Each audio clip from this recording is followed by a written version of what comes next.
దౌర్జన్యాలు ఎన్నో ఒక్కసారి గుర్తుపెట్టుకోవాలి. ఎక్కడో కేజీఎఫ్ అనుకున్నాం, కేజీఎఫ్ లో బంగారం కోసం గనులు వచ్చాయి. కుప్పంలో గ్రనైట్ మొత్తం దేసేసి మళ్ళా కేజీఎఫ్ ను మరిపించే విధంగా దోపిడీ జరిగింది. అవునా కాదా అని మిమ్మల్ని అడుగుతున్నా. ఒక మాజీ ముఖ్యమంత్రిగా, ఒక ప్రజాప్రతినిధిగా, ఒక ఎమ్మెల్యేగా నేను అక్కడికి పోతే నాకే దిక్కు లేదు. నేను కుప్పానికి వస్తున్నానంటే జీవో నెంబర్ 1 తీసుకొచ్చి మన మీదనే దాడులు చేసి మన వాళ్ళని కేసులు పెట్టి 30 మందిని దగ్గర 10 మందిని 30 రోజులు జైల్లో పెట్టారు. ఏం తమ్ముళ్ళు మర్చిపోతానా, ఆడబిడ్డలో మర్చిపోతానా అని అడుగుతున్నా. నా జీవితంలో మొట్టమొదటిసారి జైలుకు కూడా పోయి మన వాళ్ళని పరామర్శించా. తర్వాత నన్ను కూడా జైల్లో పెట్టే పరిస్థితికి వచ్చారు. బాధ, ఆవేదన ఉంది. నాకు ఎవరి మీద కోపం లేదు, మీ మీద అభిమానం ఉంది. అందుకే చెప్తున్నా, కుప్పం ఒక ప్రశాంతమైన ప్రాంతం అవునా కాదా అని మిమ్మల్ని అడుగుతున్నా. మీకు ప్రశాంతత కావాలనా లేదా అని అడుగుతున్నా. ఈ రోజు మీ తరపున ఈ యొక్క ఎన్టీఆర్ మెమోరియల్, ఎన్టీఆర్ విగ్రహం సాక్షిగా చెప్తున్నా, ఎవడైనా కుప్పంలో రౌడీజం చేశారో చేస్తారు. అదే కడపటి రోజు అవుతుంది. మీకు జాగ్రత్త.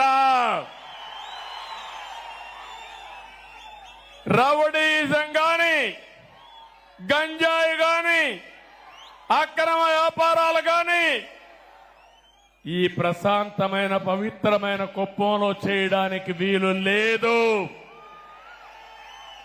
అందరూ ఏకగ్రీవంగా ఆమోదిస్తారా లేదా అని మిమ్మల్ని అడుగుతున్నా. గట్టిగా చప్పట్లు కొట్టి కూడా చెప్పండి ఆమోదిస్తామని. 5 సంవత్సరాలు నేను ఒక స్పష్టమైన అజెండాతో వచ్చాను మీ దగ్గరికి.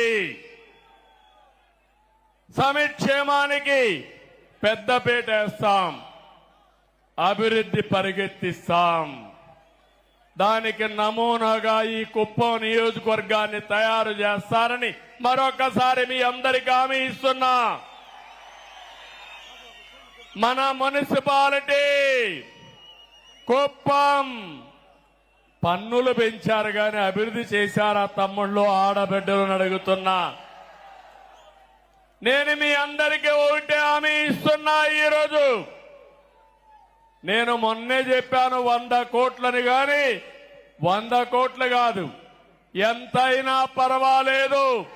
ఒక మోడల్ మున్సిపాలిటీగా ఈ కుప్పాన్ని తయారు చేస్తాం. ఔటర్ రింగ్ రోడ్ వేస్తాం,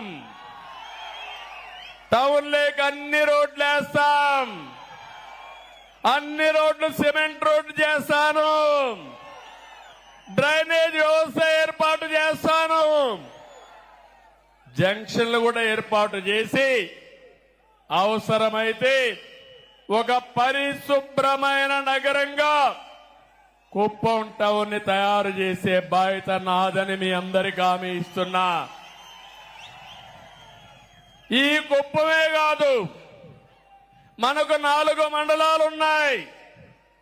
4 మండలాలను కూడా మండల కేంద్రాలను అభివృద్ధి చేస్తా. ఒక్కొక్క మండల కేంద్రానికి ఒక 10 కోట్లు తక్కువ కాకుండా ఖర్చు పెట్టి ఈ మండల కేంద్రాలను అభివృద్ధి చేసి ఆదర్శమైన టౌన్ గా చేసే బాధ్యత నాదని మీ అందరికీ హామీ ఇస్తున్నా. అన్ని పంచాయతీల్ని, మేజర్ పంచాయతీ అయితే 2 కోట్లు ఖర్చు పెడతాం, మైనర్ పంచాయతీ అయితే 1 కోటి రూపాయలు ఖర్చు పెడతాం. ఇవన్నిటికీ ఎస్టిమేట్స్ తయారు చేపిస్తా. పని ఈ రోజు నుంచే ప్రారంభం అవుతుందని మరొకసారి హామీ ఇస్తున్నా. ఇది కాకుండా మీ గ్రామాల్లో గ్రామ సభలు పెట్టి త్రాగునీరు, డ్రైనేజ్, వీధి దీపాలు ఇలాంటి కనీస మౌలిక సదుపాయాలు ఏవైతే అవసరముందో